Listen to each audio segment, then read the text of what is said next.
বলতেছিলাম হাদিস কয় ধরনের হইল বলেন? তিন ধরনের। 3 ভাগের 1 ভাগ চলে গেলে আল্লাহ তাআলা আসেন, অর্ধেক গেলে 3 ভাগের 2 ভাগ গেলে। পৃথিবীর সর্বশ্রেষ্ঠ দ্বীনী প্রতিষ্ঠান দারুল উলুম দেওবন্দ, তার সদরুল মুদাররিস ছিল শেখুল হাদিস আমার উস্তাদ মুহতারাম হযরত আল্লাহ মুফতি সাঈদ আহমদ পালনপুরি রহমাতুল্লাহ আলাইহি এর একটা ব্যাখ্যা তুহফাতুল কারি শরহ সহিহুল বুখারীর মধ্যে লিখেছেন। কি সেটা? যে যখন 3 ভাগের 1 ভাগ চলে যায়, বুখারী শরীফে আছে, আল্লাহ তাআলা তখন নিকটতম আসমানে এসে ডাকা শুরু করে দেন। যখন অর্ধেক চলে যায় তখন এই ডাকের ফোকাস আর নূরের ফোকাস বেড়ে যায়, সুবহানাল্লাহ। আর যখন শেষ রাত্র হয়, রাতের 3 ভাগের 2 ভাগ যখন চলে যায়, আল্লাহ তাআলা তখন পুরো তাওয়াজ্জু আর পুরো নূরের ফোকাস দিয়ে ডাকতে থাকেন, বান্দা বান্দি আর কত ঘুমাবা, এখনই আসো আমার কাছে, তুমি গুনাহ থেকে মাফ চাও, আমি তোমার জিন্দেগীর গুনাহগুলো মাফ করে দিব। তোমার রিজিকের অভাব, তোমার অসুবিধা, তোমার ক্ষমতা চলে গেছে এই জন্য ব্যথা, আমার কাছে বলো, আমি রিজিকের ব্যবস্থা করে তোমার অভাব দূর করে দিব। সুবহানাল্লাহ। দ্বিতীয় নম্বর আলামিন মুবতালা হাওয়া ফিয়াহু, কারণ মজলুমানা হালের অবসান ঘটাতে চাও আর তুমি রোগ ভালো করতে চাও, তুমি রোগী, আমার কাছে বলো, আমি তোমার মজলুমানা হালের অবসান ঘটিয়ে তোমার আমি রোগ মুক্ত করে দিব। সুবহানাল্লাহ। হাদিস কয়টা হইছে? ব্যাখ্যা কি সুন্দর। আর একটা বলি, সুরের ওয়াজ যা আমার হয়ে গেছে, মুফতি ইয়াহইয়া মাহমুদ সাহেব মিরপুরি, বাবা আমি তো মনে করছি ইয়াহইয়া মাহমুদ মানে আমার উস্তাদ, বলে তো ওয়াজের জাদুকর, বুঝলেন? আজকে দেখি ও বাবা আর কি ইয়াহইয়া তৈরি হয়েছে, ইয়া আবার কি, এ তো সুরের পাগল দেখতেছি। হ্যাঁ, সুরের ঝঙ্কা, মাশাআল্লাহ, অল্প বয়স, সুরও ভালো, বয়ানও ভালো, ঠিক না? আল্লাহ তাআলা হায়াতে, ইলমে, আমলে, সুস্থতায় সর্বক্ষেত্রে বারাকাত দান করেন, বলেন না আমিন। এরকম কিছু ভাঙার কথা বলি। আমরা নামাজে যখন দাঁড়াই না, দাঁড়ালে কি বলতে হয় বলেন? আল্লাহু আকবার, আল্লাহ মহান, আল্লাহ বড়। ওরা বলছে কিনা এটা জানা যায়? জানা যায়। 2টা ফরজ, একটা দাঁড়ানো আর একটা হলো 4টি তাকবীর বলা। 4টি তাকবীর বলা না পড়া? বলা। বলা কাকে বলা হয়? ঠোঁট বন্ধ করে বললে হবে? ইমাম সাহেব বলবেন আল্লাহু আকবার, জোরে বলবেন। আর যারা পিছনে থাকবেন এতটুকু জোরে বলতে হবে যার দ্বারা নিজের কান শুনতে পায়। কার কান? নিজের কান। এতটুকু। ইমাম সাহেব যখন বলেন আল্লাহু আকবার, তখন আমরা কি মুখ বন্ধ করে, সুন্নত দিছে তো নাকি? কয়টা সুন্নত বলছে জানা যায়? 4টা। কি কি? সানা পড়া, দরুদ পড়া, দোয়া পড়া, সালাম ফিরা, তাই তো? আচ্ছা ঠিক আছে, মাশাআল্লাহ, মুখস্থ আছে, সবক ইয়াদ হয়ে যাচ্ছে। ঠিক। আল্লাহু আকবার বলবেন, হয়তো শোনানোর জন্য বলতে হবে, কেন তাহলে আমরা অনুসরণ করবো কেমনে? ইকতাদাইতু বিহা জাল ইমাম। তা কুমিল্লার একজন কয় ইকতাদাইতু বেহুদা ইমাম।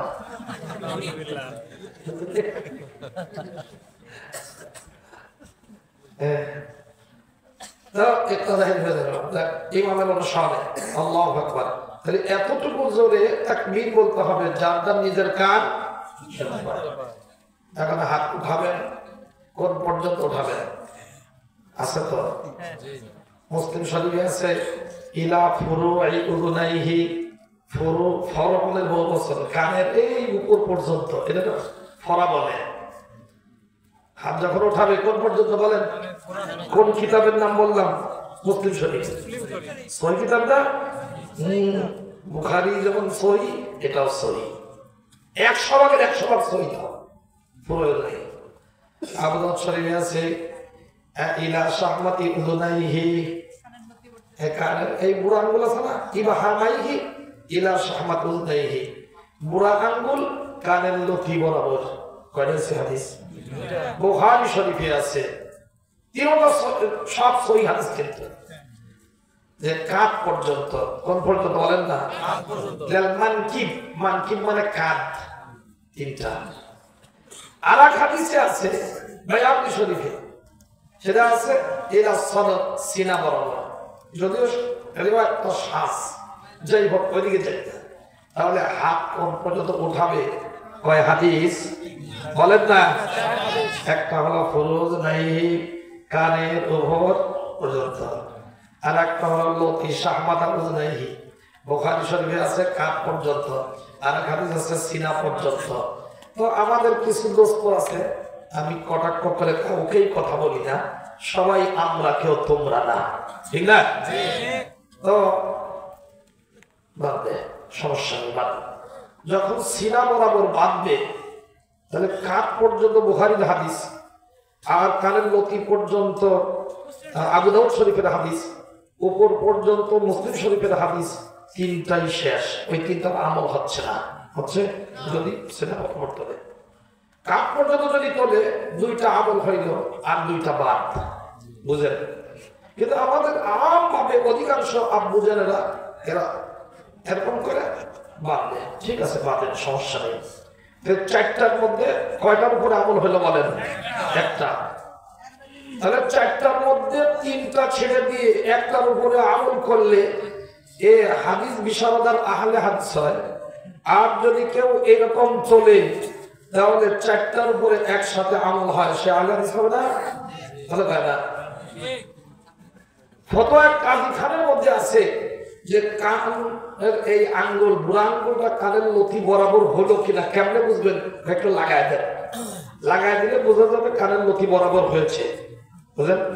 দেখেন, কানের লতি বরাবর যদি বুড়া আঙ্গুল হয়, বাকি আঙ্গুলগুলো উপর পর্যন্ত গেছে না যায় নাই? মুসলিম শরীফের উপরে হাদিসের উপর আমল হয়েছে। আর হাত কাঁধ পর্যন্ত হয়েছে না হয় নাই? আর এইটা মুখ পর্যন্ত তো এমনি হয়ে গেছে। তাহলে চারো হাদিসের উপরে যখন আমল করলো, এই ব্যক্তি সবচেয়ে বড় আশিকে রাসূল আহলে হাদিস হইল। কি বলেন, ঠিক না? যাই হোক, এটা আমি যেহেতু না মাসলা হাদিস, সহিহ হাদিস সবগুলো একটু বাইঙ্গে দিলাম আর কি, মন খারাপ করেন না।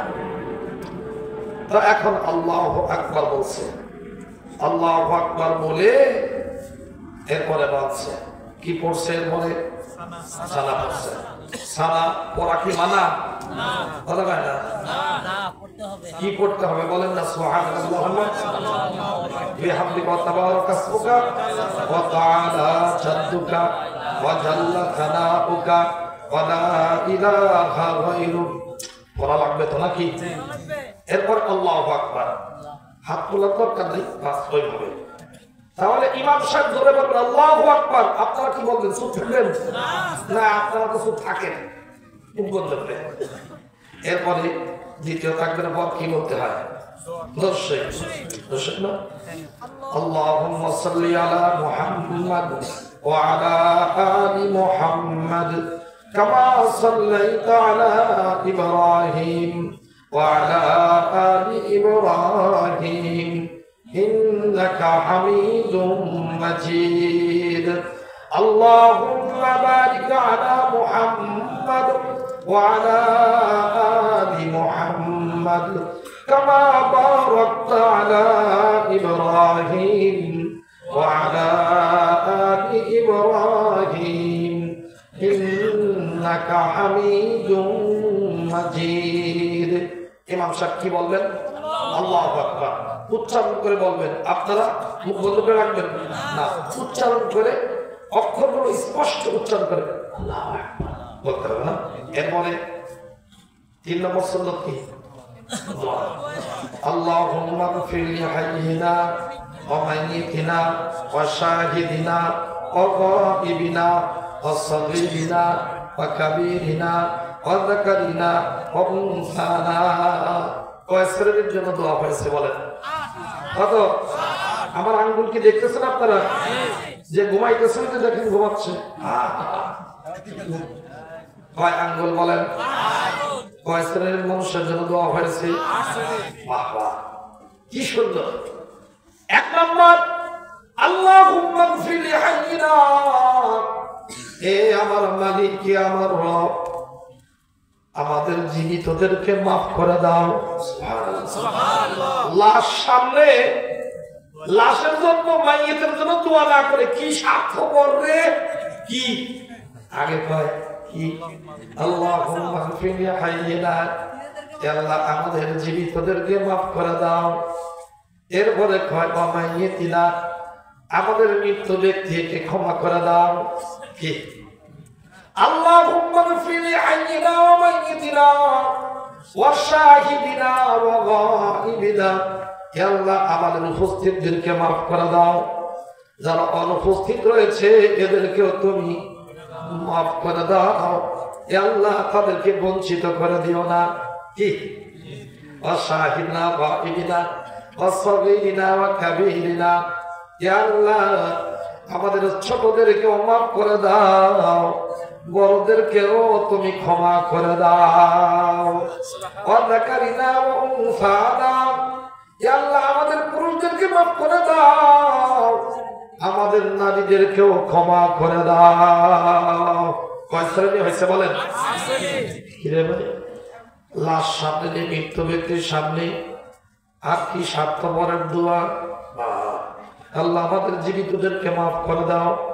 কেন দোয়া যারা করবে, কোন তো জীবিত মানুষই দোয়া করবে না, মরা মানুষ দোয়া করতে পারে না?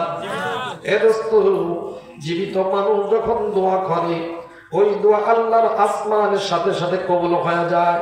জীবিত মানুষ যখন তওবা করে, এই তওবা আল্লাহর দরবারে যখন কবুল হয়, তার জিন্দেগীর সবগুলো গুনাহ ক্ষমা হয়ে যায়। যতগুলো গুনাহ করলো অতগুলো নেকি তার আমলনামায় লেখা হয়। আল্লাহর হক যদি কেউ নষ্ট করে, আল্লাহর হক যদি কেউ নষ্ট করে, নামাজ কামাই দিয়েছে, রোজা রাখে নাই, যাকাত দেয় নাই, তাহলে তার জন্য দুই কাজ। এক নম্বর, নামাজ ছুটে গিয়েছে বালেগ হওয়ার পর, এটা এক নম্বরে আদায় করে দিয়া বাধ্যতামূলক, ওয়াজিব। কথা কয় না? বুখারী শরীফে আছে। বুখারী শরীফের এই হাদিসের উপরে ভিত্তি করে পুরো উম্মত একমত, চার মাযহাব, ইমাম বুখারীও একমত। নামাজ যদি বালেগ হওয়ার পরে কেউ ছুটিয়ে দেয়, ইচ্ছায় অনিচ্ছায় গাফলাতির কারণে নামাজ যদি না পড়ে, তাহলে ওই ব্যক্তি নামাজ এক নম্বর আদায় করে দিবে। নম্বর দুই, ঠিক মতো আদায় না করার কারণে আল্লাহর কাছে মাপ চাবে, আল্লাহ সময় মতো ফরজ ছিল, আমি আদায় করতে পারি নাই, তুমি আমারে ক্ষমা করে দাও।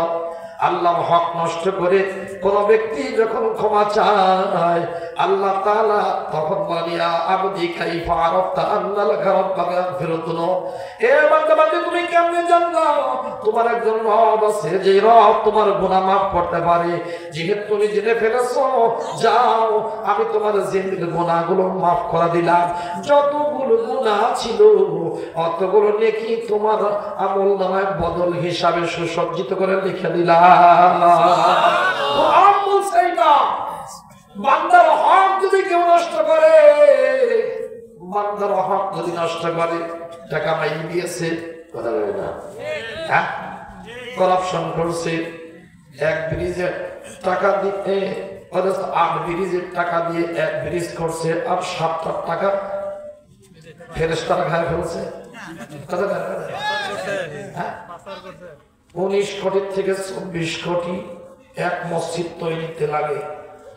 বাজেট, এইটা বাজেট 6 কোটি থেকে 10 কোটিতেই সব শেষ, বাকিগুলো ফেরেশতারা খায় ফেলছে।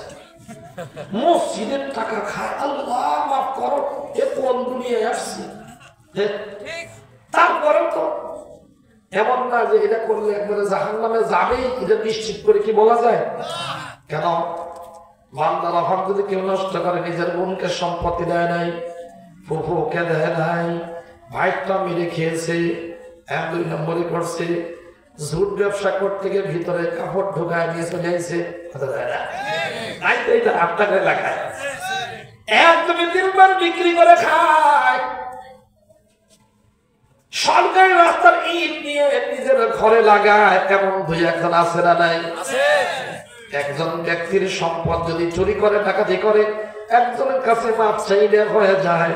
কিন্তু সরকারি দপ্তরের টাকা, সরকারি ওই রাস্তার ইট যদি কেউ নেয়, এর মধ্যে বর্তমানে 20 কোটি মানুষ এর অংশীদার। সবার কাছে যতক্ষণ পর্যন্ত মাপ না চাবে, মাপ না হবে, ততক্ষণ পর্যন্ত আল্লাহ তাআলা তাকে ক্ষমা করে জান্নাত দেবেন না। তাহলে এই রাস্তার ইট আর সরকারি দপ্তরের সরকারি টাকা, এটা মারাত্মক। যদি স্পষ্ট যদি জানা যায় যে কাকে নিয়েছে, ফাঁসি দিছে, ফাঁসিতে বাঁচায় দেবো 5,000 কোটি টাকা দিবা। কত? 5,000 কোটি টাকা মীর কাসেম আলী থেকে। তারাই বলছে, কথা জানি না, আমার মুসল্লি তো সর্বশ্রেণী, কথা কয় না। আমার মসজিদের সভাপতি বর্তমানের এখনো আছে, উনি আমারও কাসেম ভাই, বুঝলেন নি? সভাপতি আদামদের কলিগুলোর কমিশনার, আগের সরকারের আমলের, বুঝলেন? কিন্তু এখনো আছে, পলাক লাগে নাই। কেন? অকাম করে নাই যে, এই জন্য পলাক লাগে। যাই হোক, এখন কথা হলো, অন্যায় যদি করে থাকে, স্পষ্ট যদি জানা যায় 5,000 কোটি টাকাও নিছে, আবার ফাঁসিও দিছে, কথা কয় না? তাহলে মীর কাসেম আলী গেছে শেষ হয়ে, 5,000 কোটি টাকা নিছে, ওয়াদা পালন করে নাই। টাকা কাপ থেকে নিয়েছে জানা আছে না নাই? ফেরত দিয়ে দাও, শেষ। আর যদি দেখা যায় না ব্যক্তি মালিকানা জানা নাই, সরকারি কোষাগারে জমা দিবে। কাউকে যদি খুন করে থাকে, এসে তার পরিবারের খুনের বদলে রক্তপণ দিয়ে দিবে, অথবা অভিভাবকের কাছে মাপ চাইবে। যদি মাপ চেয়ে নেয় আর এরা যদি মাপ করে দেয়, টাকা যদি ফেরত দিয়ে দেয়, এরপরে মালিকের কাছে যখন মাপ চাবে, ট্রিলিয়ন ট্রিলিয়ন গুনাহ যদি হয়ে থাকে, আল্লাহ তাআলা বলেন এই গুনাহ সব আমি মাফ করব, আর যত গুনাহ মাফ করলাম অত পরিমাণ নেকি লিখে দিব। সুবহানাল্লাহ। হ্যাঁ মিয়া, কর্তৃপক্ষ মনে করেন এইরকম সহজ সরল সুন্দর কথা জিন্দিগিতে আপনাকে কেউ বলবে না, আপনাকে উস্কায় দেবে। স্কুলের সমাবেশে যা যা, আরে স্কুল হলো হিন্দু একটা সংগঠন, চরমপন্থী হিন্দুত্ববাদী, সেখানে মুসলমান নামধারী বিভিন্ন দলের লিডাররা যদি সেখানে যায়, বলেন এদের কতবার ফাঁসি হওয়া দরকার? মাফ চাই, আল্লাহ মাফ, আল্লাহ তাআলা আমাদের বুঝার তৌফিক দান করেন। মেরে ভাইও, নবীদের দ্বারা তো গুনাহ সম্ভব না, নবীদের দ্বারা গুনাহ সম্ভব, কোনো গুনাহ হবে না, হয় হওয়া সম্ভব না। কিন্তু ইসলাম প্র্যাকটিক্যাল বাস্তবে দেখিয়ে দেওয়া হবে। এই জন্য কোন কোন সাহাবীর দ্বারা গুনাহ হয়েছে, হয়েছে না হয়নি? হয়েছে। গুনাহ হওয়ার পরে আল্লাহ নবীর দরবারে এসে বলছে, কি বলছেন? তাখিরনি ইয়া রাসূলুল্লাহ, ইয়া রাসূলুল্লাহ আমাকে পবিত্র করে দেন। কি কয়? পবিত্র করে দেন। সাহাবা کرامের জজ্বা ছিল এটা, ইয়া আল্লাহ দুনিয়াতে তুমি আমাকে পবিত্র করে দাও, আখিরাতের আযাব আমি সহ্য করতে পারবো না, আমি কবরের আযাব সহ্য করতে পারবো না, দুনিয়ার সামান্য তিরস্কার সহ্য করা যায় না, কথা কয় না? আমার সামনে একজন বলতেছিল, হায় রে ভাই, 6 মাস আগে খালা আমার বলছে লন্ডনে পালিয়েছ কেন, আদালতে এসে হাজির হও সাহস থাকলে। কাউকে নিজেই কয়ে নিজেই নাই, তাহলে বেজার লেগে গেল না? এই যে বদনাম, একে অপরের বদনাম করে, আমরা বলি দরকার নাই। সাহাবায়ে কেরাম সব পরিষ্কার বলেছেন, ইয়া রাসূলুল্লাহ পবিত্র করে দেন। কিসের থেকে? কবে বিচার হয়ে গেছে? মুখ কিছু মনে হয়, না না যা স্বামী স্ত্রী করে তা করছি, হাতে ধরছো, না না 4 বার সাক্ষী। কয়বার? 4 বার যখন বলছে, স্বীকার করছে আমি অন্যায় করেছি, স্বামী স্ত্রী যা করে তা হয়ে গেছে, পবিত্র করে দেন। নবী সাল্লাল্লাহু আলাইহি ওয়াসাল্লাম বললেন, আশহাদু খামার, দেখো তো এটা মদ পান করছে কিনা, কেন মাদক যে পান করে তার মাথা মোটা ঠিক থাকে না, কথা কয় না? হ্যাঁ, মাদক পান করলে কি থাকে না? মাথা ঠিক থাকে না। তাহাজ্জুদ করে পাশে মদের বোতল সাজানো, ওই খোদা, ওরে আল্লাহ, এ কি? এই মদ ফেরেশতারা দিছে আর আমরা খাইছি, আল্লাহ মাফ কর। এই জন্য নবীজি বললেন, দেখো তো মদ পান করছে কিনা। সাহাবীকে শোকে বলছেন, দেখো এখানে এলামে সবিল খামার। ইয়া রাসূলুল্লাহ, এই সাহাবী মদ পান করে না, মাদক পান করে নাই। নবীজি তখন বললেন, যাও শাস্তি প্রয়োগ করো। সাহাবী এখন মারা শুরু করছে, কেউ হাড্ডি দিয়ে মারি, কেউ পাথর দিয়ে মারি।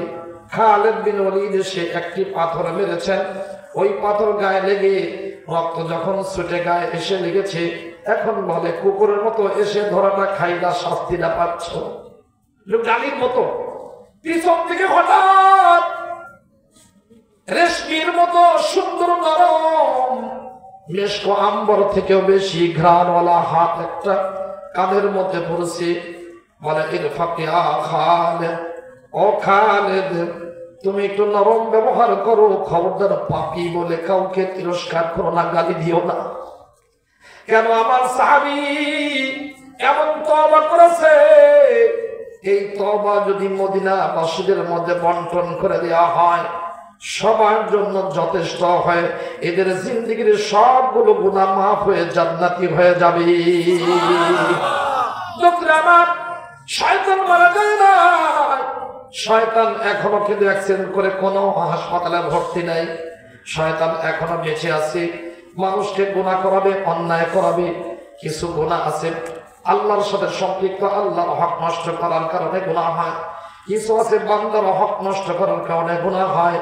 যেটাই করুক না কেন মূল নীতি মেনে যদি বান্দার হক ফিরিয়ে দেয়, বান্দার কাছে মাপ চায়, আল্লাহর হক নষ্ট করছে এটা যদি আদায় করে আল্লাহর কাছে ক্ষমা চান, আল্লাহ তাআলা বলেন যতগুলো গুনাহ করেছ সবগুলো ক্ষমা করে দিলাম, আর তোমার অত পরিমাণ নেকি তোমার আমলনামায় দিয়ে দিলাম। দোস্তরে নিরাশার কিছু আছে নাকি? ولا ييأس من روح الله إلا القوم الكافرون। আল্লাহর রহমত থেকে নিরাশ হয় কাফেররা, মুসলমান কখন আল্লাহর রহমত থেকে নিরাশ হয় না? কথা কয় না? কতজন ছিল 20 বছর 30 বছর বাইরে আছে, এখন আশা আশার বাণী, কত আশা, এখন নির্বাচন হইলেই ক্ষমতা। বাবারে বাবা, এই আশায় চাঁদাবাজি কত জায়গায় শুরু করে দিয়েছে। কথা কয় না? কত জায়গায় মাহফিলে কয় নাম দেয়াই লাগবেন, না দিলে কিন্তু মাহফিল বন্ধ। আমি কই কি রে, 15 বছর 7 মাস বন্ধ করি নাই কথা, এখনই শুরু করছো। কোনদিন মৌলবীরা হক কথা বলা বন্ধ করবে না, করবে এ কি আমার এই জন্য নিরাশ হওয়ার দরকার না, আল্লাহ মুখী হয়ে যাই। এতদিন দেখবামে যারা ছিলাম সবাই আমরা আল্লাহ রাস্তায় এসে যাই। কার রাস্তা বলেন না? বামের দিকেও জাহান্নামের রাস্তা, ডানের দিকেও জাহান্নামের রাস্তা। মানব রচিত আইন এই দিকে ডাকা, জাহান্নামের দিকে ডাকা। মানব রচিত আইন আল্লাহর জমিনে কায়েম করবার জন্য বিভিন্ন ভাবে চেষ্টা করা, জাহান্নামের জন্য চেষ্টা করা হয়। সব বাদ দিয়ে কালিমাওয়ালা মুসলমান হাজি গাজী যত আছে সবার একটাই চেষ্টা হবে, আল্লাহর জমিনে আল্লাহর হুকুম যেন কায়েম হয়। আলা লাহুল খালকু ওয়াল আমর তাবারাকাল্লাহু রাব্বুল আলামিন।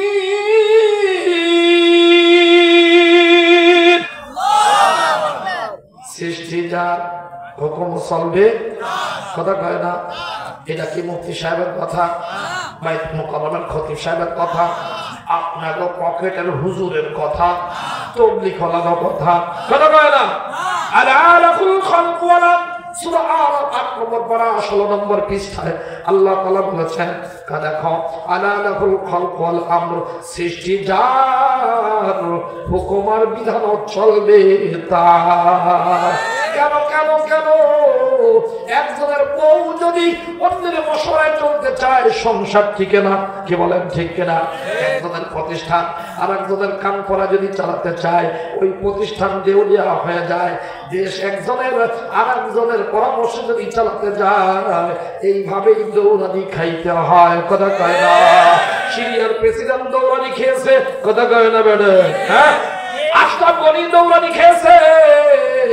আমার ওই নেপালটা কুড়ালের কোন জায়গার জন্য কে খাইছে, এইভাবে খাইতেই থাকবে। আমাদের যারা খাইছে এরা আবার আসুক, একসাথে মিলেমিশে দেশ গড়ি, আল্লাহর জমিনে আল্লাহর হুকুম কায়েম করি। এইরকম একটা নিয়ত করে সামনে অগ্রসর হওয়া যায় কি যায় না? কথা কয় না? কোথায় পাবো আমরা সৈন্যবাহিনী যারা এখানে পাগড়ি নিবে, যারা আমাদের সন্তান ঘরে বাইরে আছে, এরা হলো আসল সৈন্য। আল্লাহ নবী ফরমান, এ আমার উম্মতের দল, তোমরা যদি তোমাদের সন্তানদেরকে ভদ্র বানাতে চাও 3 গুণে গুণান্বিত করবা। বলেন না কয়টা? 3 গুণে গুণান্বিত করো। 1 নম্বর, আলা হুব্বি নবীকুম, তোমাদের নবীজির মহব্বত তোমাদের সন্তানের অন্তরে ঢোকায় দাও। নম্বর 2, ওয়া আহলি বাইতিহি, সাহাবায়ে কেরাম এবং আল্লাহর নবীর পরিবার পরিজনের মহব্বত তোমাদের সন্তানের অন্তরে ঢুকিয়ে দাও।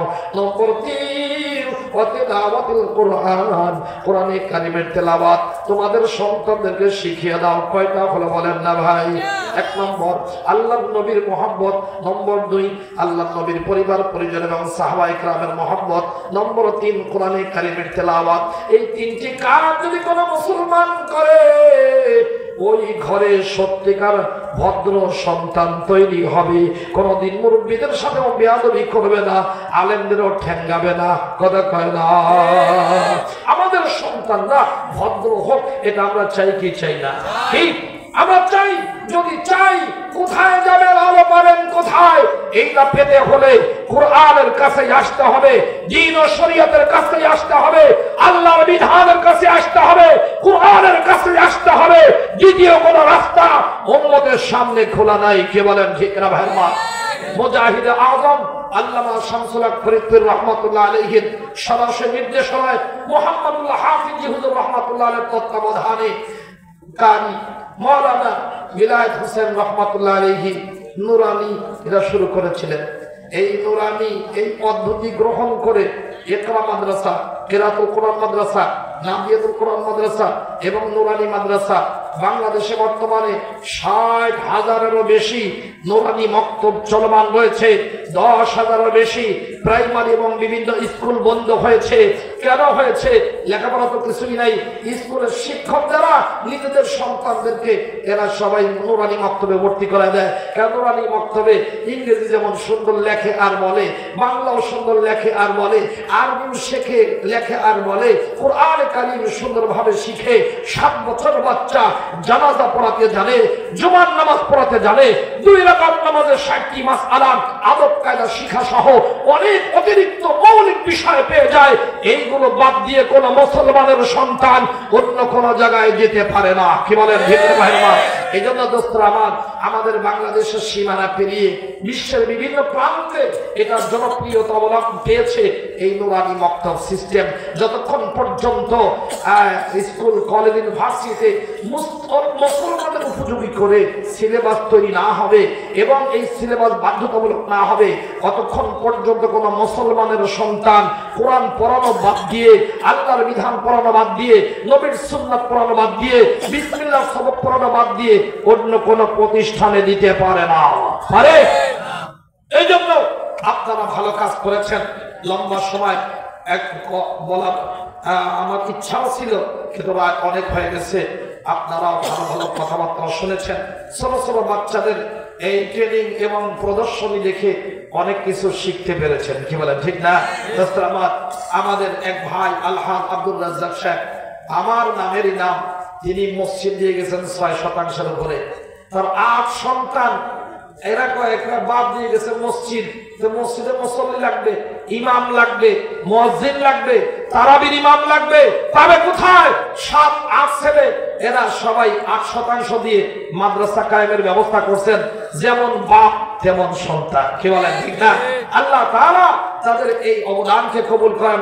আমি তাদের প্রপোজাল দিয়েছি, বলেছি যেহেতু মসজিদ বাপের দেয়া সম্পত্তির উপরে 5 তলা ফাউন্ডেশন দিয়েছেন, এখন 8% উপরে মাদ্রাসা, এটা কমপক্ষে 10 তলা ফাউন্ডেশন হওয়া লাগবে। কথা কয় না? মসজিদে যদি হয় 5 তলা, মাদ্রাসা হবে কত বলেন না? 10 তলা। যে ব্যক্তি মসজিদ বানায়, নবীজি বলেছেন মুসলিম শরীফের হাদিস, আল্লাহ তাআলা তার জন্য জান্নাতে ঘর বানিয়ে দেন। সুবহানাল্লাহ। আর মাদ্রাসা হলো এটা কোরআন কারীম যেখানে পড়ানো হয়, কোরআন থেকে বরকতি কিতাব, আকর্ষণীয় কিতাব, রহমতের কিতাব, আরোগ্যের কিতাব, শান্তির কিতাব, সত্যিকার গঠনতন্ত্রের কিতাব, সকল সৃষ্টিজীবের কল্যাণ নিশ্চিতের কিতাব, আর কোনটা আসমানের নিচে জমিনের উপরে নাই। কি বলেন ঠিক না? এই জন্য হাকিম উম্মত মুজাদ্দিদ মিল্লাত শাহ আশরাফ আলী থানভী রাহমাতুল্লাহ লিখেছেন যে দেখো কোরআন কারীম যেখানে পড়ানো হয় আসমানের নিচে জমিনের উপরে, এর থেকে বড় আর ভালো জায়গা হতে পারে না। অতএব খরচের যত খাত আছে, যেখানে যেখানে খরচ করা যায়, কোরআন পাকের জন্য যারা খরচ করে, এর থেকে বেশি সওয়াবের আর কোন খাত আসমানের নিচে নাই। সুবহানাল্লাহ। এই জন্য মেরে ভাইও, আপনারা মাদ্রাসা জমি তারা দিয়েছেন, অনেক দামি জমি দিয়েছেন, তো তারাও আপনাদের সহযোগী থাকবেন। আপনারা মাদ্রাসা করবার জন্য চেষ্টা করবেন, করবেন না ইনশাআল্লাহ? আমি কয়েকটি কথা বললাম। একটা হলো কোন যদি শরীয়তের কোনো বিধান মানে পেঁয়াজ লেগে যায়, সন্দেহ সৃষ্টি হয়, একটা একটা সাথে বিরোধ মনে হয়, এই বিরোধ ভাঙার জন্য কাদের কাছে যাওয়া লাগবে বলেন না? আলেম ওলামাদের কাছে যেতে হবে। কি বলেন ঠিক না? এই কথা বলতে গিয়ে কয়েকটা জরুরি কথা আপনাদেরকে বললাম। আল্লাহ তাআলা বললেন ওয়ালা সুন্নাহ ওয়ালা, সবাইকে আমল করার তৌফিক দান করেন ইনশাআল্লাহ। আল্লাহ তৌফিক দিলে 15 তারিখে কোথায় যেন পাশে মাহফিল আছে। হ্যাঁ, কোথায়? হ্যাঁ, সুলতান মার্কেট। এটা কি ফকির মার্কেট নাকি? সুলতান মার্কেট মানে সরল মাজা। বাবা, সুলতান মানে কি? রাজা মাজা। সুলতান মার্কেট, আপনার এখানে একটা নাম দেন ফকির মার্কেট। আল্লাহ তাআলা আমাদের আমল করার তৌফিক দান করেন, উম্মতকে ঐক্যবদ্ধ করে দেন, সবাইকে কোরআনের আলো দ্বারা আলোকিত করে দেন, সবাইকে তওবা করে সহিহ হয়ে কবরে যাওয়ার তৌফিক দান করেন। সবাইকে তো যাওয়া লাগবে নাকি লাগবে না বলেন? হ্যাঁ। আচ্ছা, গোরস্থানে কোনো দলাদলি আছে নাকি ভাই? ওখানে কি কেউ বলবে বেটা আমি কিন্তু বিএনপি করি, আমার পাশে যদি আওয়ামী লীগের কবর রাখা হয় নাকি কেউ? না, গোরস্থানে কোনো দলাদলি নাই, মসজিদও দলাদলি নাই, মাদ্রাসাও সব শ্রেণীর মানুষের মুসলমানের সন্তানরা আসে। শুধু মাঝখানে আমাদের অফিস আদালত চালাতে গেলে কোনো দলাদলি রাখা যাবে না। এখানে আল্লাহর কালামে কি আল্লাহ বলেছেন, নবী কি সুন্নাহ দিয়ে গিয়েছেন, খেলাফত ব্যবস্থা প্রতিষ্ঠা এটা নবী করে গেছেন, খলিফা বাস্তবায়ন করেছেন। এইভাবে যদি চালানো হয় আর কোন পেঁয়াজ পুষ লাগবে না। কেন মানুষকে আইন তৈরির ক্ষমতা দেওয়া হয় নাই? সব মানুষ আল্লাহর খলিফা, আল্লাহর প্রতিনিধি। আল্লাহ তাআলা আসমান থেকে সংবিধান, গঠনতন্ত্র, নিজামে হায়াত, কনস্টিটিউশন তৈরি করে পৃথিবীর মানুষের কাছে নবীর মাধ্যমে পৌঁছিয়ে দিয়েছেন। এটা বাস্তবায়ন করলেই সব লেখা চুকে যাবে, চুরি বন্ধ হবে, করাপশন বন্ধ হবে, মারামারি হানাহানি বন্ধ হবে, সন্ত্রাস বন্ধ হবে, কারোর গোলামি আর লাগবে না। যে কালিমা পড়েছে কোন দেশের গোলাম হতে পারে না, কোন দেশের দালাল হতে পারে না, কাউকে সে ভয় করতে পারে না। এক গোলাম হবে তো একজনের গোলাম হবে, তিনি আমার আপনার কে? এই জন্য ভাই আমরা সবাই আল্লাহর গোলাম। কার গোলাম বলেন না? শুধু মুখে বললে হবে, কাজে পরিণত করতে হবে। সর্বক্ষেত্রে, বাথরুম থেকে আন্তর্জাতিক পরিমণ্ডলে সর্বক্ষেত্রে প্রমাণ করতে হবে আমি আল্লাহর গোলাম। বলেন তো, গোলাম মালিকের হুকুম না মেনে যদি কয় গোলাম, চাকরি কি থাকবে? কথা কয় না, ডিউটিও দেয় না। আমার মালিকের বিরুদ্ধে পোস্টার ছাপায়, অপপ্রচার চালায়, তাকে অফিস থেকে বের করবার জন্য ষড়যন্ত্র করে, ধরা খাইলে চাকরি কি থাকবে? কেন? দেশের সংখ্যাগরিষ্ঠ মানুষের শাসক যারা, সংখ্যাগরিষ্ঠ মানুষের সাথে যে বা যারা পৃথিবীতে গাদ্দারি করেছে, যেহেতু দেশের আসল এরা, এদের মাধ্যমে আল্লাহ তাআলা ক্ষমতার মস্ত দেন, এরা যখন সিটে যায় তখন বেজাল হয়ে যায়। কি বলে ঠিক না? এই জন্য মালিকের সাথে খারাপ ব্যবহার করলে কোনোদিনও তার পরিণতি ভালো হয় না। তো দুনিয়াতে অস্থায়ী মালিক, আসল মালিক কে? এই জন্য মেরে ভাইও আমরা সবাই নিয়ত করি, চেষ্টা করি, সাধনা করি, আজকের থেকে পাক্কা আল্লাহর গোলাম আর আল্লাহর বান্দা হয়ে চলবো। রাজি আছেন ইনশাআল্লাহ? জি।